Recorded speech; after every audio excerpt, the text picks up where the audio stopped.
이번 시간에는 부동산 이슈 이야기를 해보려고 합니다. 지난 8월 8일 정부가 부동산 공급 대책을 발표했는데요.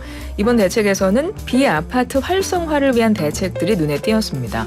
최근 부동산 시장 동향과 함께 정부의 공급 대책은 어떤 방향으로 추진이 될지 자세한 이야기 이분 모시고 나눠보겠습니다.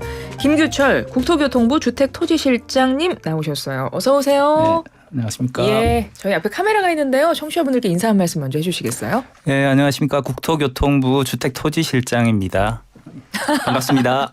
네, 반갑습니다. 네. 어서 오시고요. 저희가 마이크가 워낙 성능이 좋기 때문에 그냥 편하게 말씀하셔도 알겠습니다. 괜찮습니다.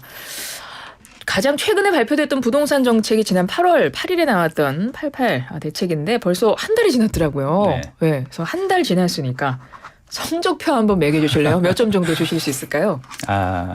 일단 저희들이 이제 8월 8일 그 주택공급 확대 방안을 발표했는데 그 8월 둘째 주부터 지금 3주 연속으로 그 주간 단위로 이제 매매 동향을 저희들이 보고 있는데요. 그 상승폭 자체가 3주 연속으로 좀 축소됐다는 결과가 나왔고 네.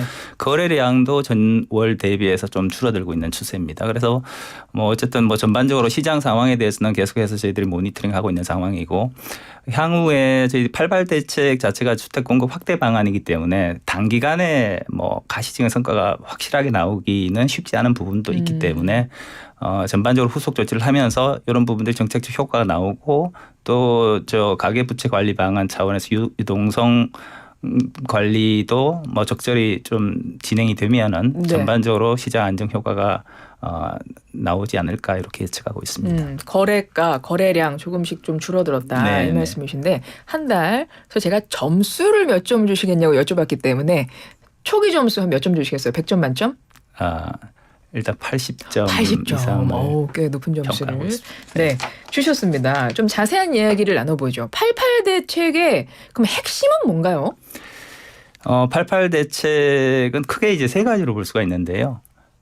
도심지 내에 수요가 많이 있고 도심지 내 주택을 얻고 싶어 하는 사람들이 많기 때문에 도심지 내 주택을 최대한 공급할 수 있는 수단이 정비사업입니다. 그래서 재건축 재개발을 최대한 빨리 단기간에 할 수 있도록 저희들이 좀 제도적 보완을 만들기 위해서 그 특례법을 하나 제정을 하겠다는 내용을 발표를 했었고요. 네.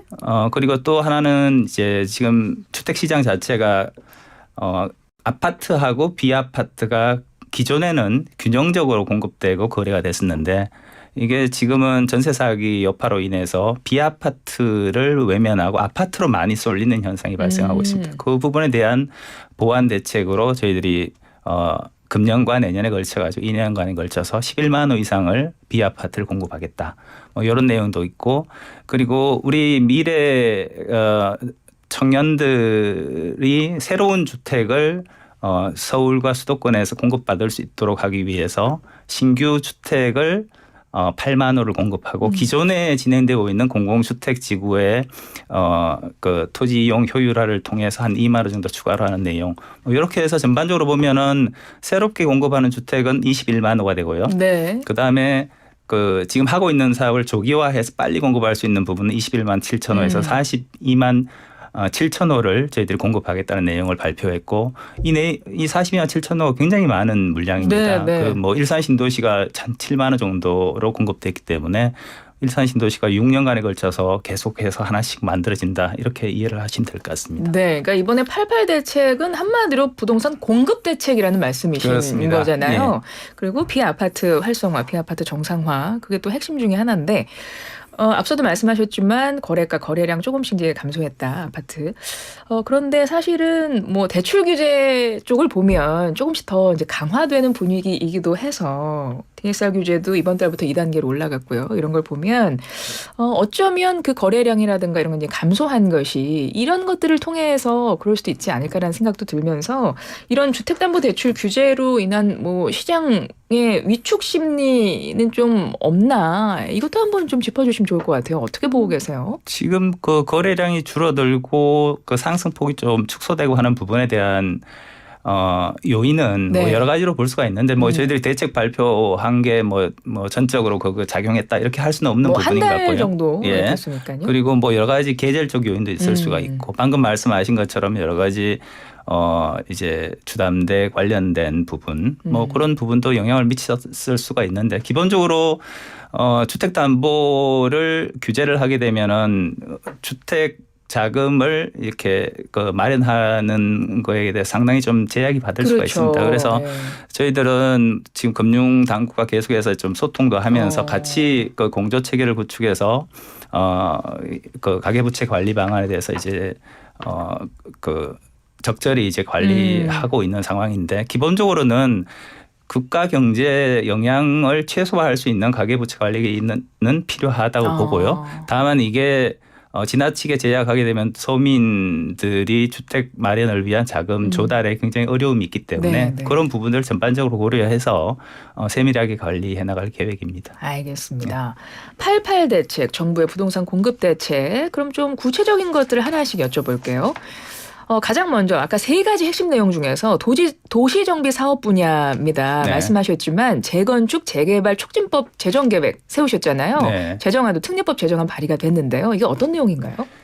특례법은 기본적으로 지금 재개발 그 서울 지역을 예를 들면은 재건축 사업이 그 준공 안전진단부터 준공 때까지 통상적으로 한 15년 정도 걸립니다. 굉장히 긴 시간입니다. 기네요. 오래 걸리네요. 그래서 이게 빨리 공급을 하기 위해서는 기간을 최대한 단축시켜 줄 필요가 있는데 그 단축시켜 주기 위해서는 일단 저희들이 그 절차상 중복적으로 진행되는 절차들은 최대한 통합하고 또 절차 자체를 좀 간소화시키고 예를 들면 뭐 기본 계획이라든가 정비 계획 같은 거 같이 추진할 수가 있거든요. 네. 사업 시행 계획하고 관리 처분 계획도 같이 진행할 수가 있고 이런 것들을 같이 할 수 있도록 해주는 부분이 있고 그리고 이제 공공 관리를 뭐 제대로 저희들이 그 예를 들면 인허가가 굉장히 좀 지연된다든가 하는 부분에 대해서는 지자체가 인허가 관리를 그 법정 절차 내에 충분히 할 수 있도록 의무를 부여한다든가 뭐 하는 부분들도 있고요. 네네. 그리고 이게 정비 사업이 굉장히 좀 불확실성이 크기 때문에 이런 불확실성을 최소화하기 위한 장치들도 특례법에 담고 있습니다. 사업성을 높이는 방안도 그럼 담긴 건가요? 네, 그렇습니다. 예. 일단 사업성 높이는 방안에 대해서는 뭐 가장 크다고 할 수 있는 부분이 이제 용적률 부분입니다. 예. 용적률을 지금까지 저희들이 정비 사업에 있어서 역세권의 그 정비 사업의 경우에는 법정 상한의 1.2배까지 용적률을 허용하였었는데 이걸 1.3배까지 좀 늘려주고요. 네. 일반 정비 사업의 경우에도 1.1배까지 늘려주고 더 많이 높이 쌓을 수 있다는 그렇습니다. 거죠. 용적률이 늘어나게 되면은 늘어난 만큼 또 공공 기여라고 임대주택을 추가로 좀 공급해야 되는 부분이 있습니다. 그 임대주택을 뭐 지가가 낮은 지역이라든가 이런 부분에 있어서는 임대주택을 의무적으로 공급해야 되는 비율을 한 10%포인트까지 좀 낮출 수 있게 그렇게 하면은 사업성이 좀 좋아지거든요. 이제 그런 부분들도 담고 있고 그리고 임대주택을 만들어서 이제 공급을 할 그 인수를 할 때 그 가격 책정하는 게 있습니다. 그게 지금까지는 표준 건축비라고 해서 좀 낮은 가격으로 임대주택 가격을 쳐줬다고 한다면은 기본형 건축비라고 좀 더 높은 기준 가격이 있습니다. 네. 기본형 건축비의 80%까지 하게 되면은 약 1.4배 정도 더 높이 임대주택을 팔 수 있는 그런 게 있습니다. 그렇군요. 그래서 그거까지 좀 반영해서 저희들이 사업성을 좀 보완하는 방안을 마련했습니다. 도시정비 사업 분야에서 재건축 재개발 촉진법 이 특례법 제정안 내용을 설명해 주신 거예요. 그러니까 시행인가 절차 간소화하면서 아까 15년 정도 걸리고 몇 년으로 단축됩니까? 15년 정도 걸리던 게 저희들이 1월 10일 날 그 주택 관련 대책을 발표한 게 있는데 일시 대책이라고 해서 그때도 안전진단 그 일정을 최대한 늦추어서 하면서 기간을 한 3년 정도 단축할 수 있을 걸로 봤는데 이번 88 대책을 통해서 또 추가적으로 한 3년 정도 단축할 수 있을 걸로 봅니다. 그러면은 한 5년에서 6년 정도 단축하게 되면은 전체적으로 그 재건축 사업이 8년에서 9년 정도에 이제 할 수 있는 그렇군요. 걸로 예측되고 있습니다. 특례법 이게 법 개정을 하려면 이게 통과가 돼야 되는데 여소야대 국면이다 보니까 어떻게 법 통과 전망은 어떻게 하고 계세요? 저희들은 이렇게 보고 있습니다. 이게 주거 안정이라고 하는 게 굉장히 뭐 여든 야든 이게 나누어져 있다고 생각하지 않습니다. 국민들의 주거 안정을 위한 정책이고 네. 특히 주거 안정의 가장 중요한 공급 대책이고 공급 대책의 핵심 그 사안이 이제 정비 사업을 빨리 진행할 수 있도록 하는 특례법이기 때문에 저희들이 뭐 최대한 그 국회하고 소통하면서 설명도 충분히 하고 공감대도 만들어서 최대한 빨리 통과될 수 있도록 노력하겠습니다. 알겠습니다. 이번 대책에서 또 큰 관심을 모았던 건 두 번째 핵심 내용인 것 같아요. 그린벨트 해제 건입니다. 예, 이건 일각에서는 과연 실효성이 있겠는가 이런 이야기도 나오는 것 같거든요. 네, 그린벨트 해제가 꼭 필요한 이유를 짚어주신다면 뭐가 있을까요? 지금 최근에 이제 주택 가격 상승 특성을 보면은 서울의 이제 신축 아파트 중심으로 실수요자들이 많이 매입하는 네. 형태입니다. 근데 실제 이제 수도권 특히 서울 중심으로 주택 가격이 많이 상승되고 그만큼 이제 수요가 많다는 거죠. 수요가 많은 반면에 주택을 공급할 수 있는 토지 자체는 굉장히 제한되어 있습니다. 부지가 많이 부지가 부족하고 그로 인해서 또 주거 부담도 굉장히 좀 늘어나고 있고 그래서 이걸 그리고 또 서울의 출산율 자체가 전국적으로 가장 낮습니다. 네. 그만큼 이제 주거 부담이 크다는 거죠. 그래서 일단은 이러한 공급 문제를 최대한 서울 중심 수도권까지 확대해서 공급을 최대한 많이 하기 위해서는 신규로 택지를 공급할 수 있는 공간이 필요한데 그게 이제 그린벨트라고 네. 보고요. 그린벨트를 통해서 주택을 공급하되 최대한 이제 그린벨트가 그동안에 이제 보존되어 왔던 공간이기 때문에 최대한 이제 훼손을 최소화할 수 있는 부지 네. 그리고 좀 이용 가능한 부지 중심으로 해서 저희들이 신규 택지를 발표할 계획이고 일각에서는 이게 너무 장기간에 걸쳐서 공급되는 거 아니냐 이런 우려도 있습니다. 네, 네. 그래서 실효성이 있느냐 그런 말씀이신 것 같은데 실제 그린벨트를 통해서 주택 후보지를 발표하고 청약을 하는 데까지 걸리는 시간 한 5년 정도면 가능합니다. 그러면 네. 5년 후에 본인들 이제 주거 계획을 수립한 사람들이 5년 후에 내가 이제 신규 주택을 청약을 할 수 있다. 이런 계획이 선다면은 전반적으로 조급하게 주택을 구입하려고 하는 그런 요인도 굉장히 좀 사라지지 않나요? 후보지 선정은 언제쯤 발표가 될까요? 일단 1차로는 11월경에 저희들이 발표할 계획으로 올해 있습니다. 11월에. 예. 그렇습니다. 그리고 또 한 가지 짚어볼 것이 비아파트 공급 확대 방안인데요. 사실은 전세 사기 이후에 이게 빌라라는 것이 사람들이 상당히 좀 무서워했었어요. 빌라포비아라는 말이 생길 정도로. 그래서 과연 이게 시장의 니즈와 맞을까 이런 생각도 좀 들긴 하는데 어떻게 보세요? 뭐 말씀하신 대로 지금 비아파트 부분은 뭐 전세 사기 우려나 네. 이런 것 때문에 사실 아파트를 많이 선호하게 그렇죠. 됐죠. 네.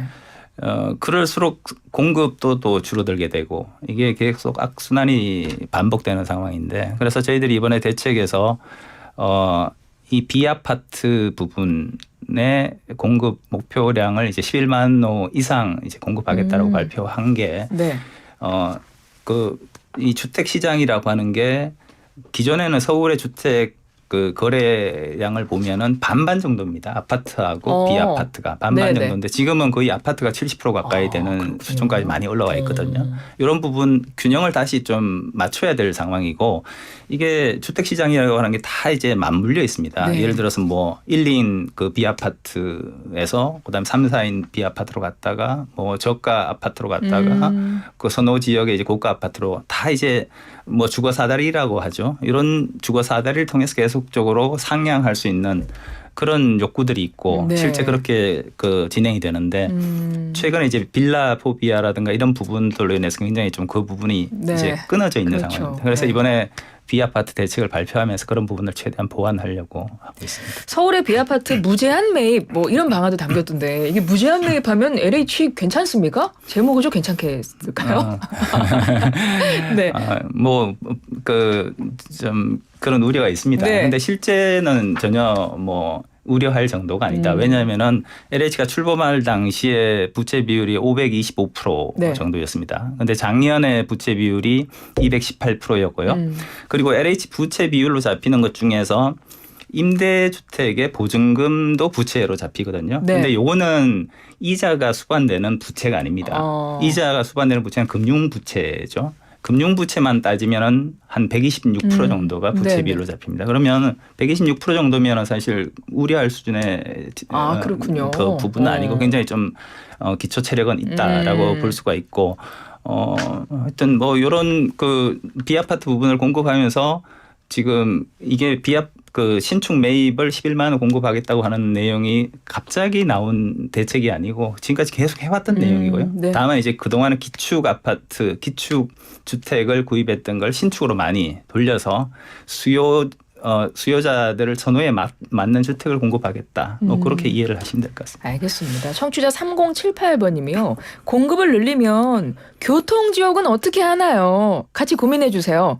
이런 주문을 하셨는데 어떻게 굉장히 보세요? 중요한 말씀이고요. 예. 뭐 저희들이 이제 신규 택지를 선정해서 그 도시 계획을 수립하고 진행하는 과정에서 가장 먼저 고려하는 부분이 교통 문제입니다. 그렇죠. 교통 대책은 저희들이 최우선적으로 고려하고 입주 전 단계까지 최대한 교통 대책이 완비될 수 있는 계획을 수립할 계획으로 있고요. 전혀 그런 부분에 대해서는 뭐 의견을 수렴해가면서 좀 보완 대책을 마련해 나갈 계획입니다. 이것도 짧게 여쭤볼게요. 서울 수도권과 달리 지방의 주택 시장 여전히 좀 침체 분위기이고 이번에도 사실은 이제 서울 지역 위주로 이제 방안이 나오다 보니 이 양극화가 더 심해지는 것 아닌가 이런 우려가 있을 수 있어서요. 그 부분에 대해서는 어떻게 좀 말씀해 주실까요? 지방의 주택 시장은 말씀하신 대로 사실은 아직까지 좀 활성화가 안 돼 있고 오히려 아직까지 뭐 가격 자체도 좀 내려가는 상황이고 해서 미분양이 많이 발생하고 있습니다. 그래서